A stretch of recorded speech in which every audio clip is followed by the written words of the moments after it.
વેપારી હની ટ્રેપનો ભોગ બન્યો। વરાછામાં વેપારીને ફસાવીને અને 1,45,000 પડાવવામાં આવ્યા।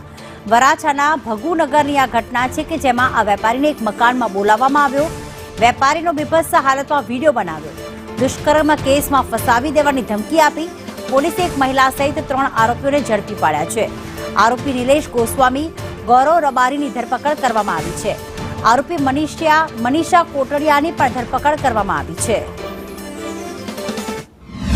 કામે સમગ્ર હકીકત જોતા એક મહિલા કે જે હાલના ફરિયાદીને પોતે એક્ટિવા લઈ અને પોતાની 4 વ્હીલર લઈ જતા હોય છે તે વખતે તેમની પાછળ પીછો કરી અને મિત્રતા કેળવી અને એકાંતમાં મળવા માટે બોલાવી અને એ દરમિયાન એના પતિ આવી ગયા તેવું કહી અને વરાછા પોલીસ સ્ટેશનના વિસ્તારમાં એક સોસાયટીમાં તેની જોડેથી 2 વીંટી જેની કિંમત 1 લાખ રૂપિયા તેમજ 45,000 રૂપિયા રોકડા એ રીતે 1,45,000 રૂપિયા તેમની જોડે પડાવી લીધેલા અને આ બાબતે પોલીસે એક અજાણી મહિલા તેમજ 2 અજાણ્યા વ્યક્તિઓ વિરુદ્ધમાં ફરિયાદ નોંધાયેલ હતી। વરાછા પોલીસ ઇન્સ્પેક્ટર અને તેમની ટીમે આ ગુનાના કામે 3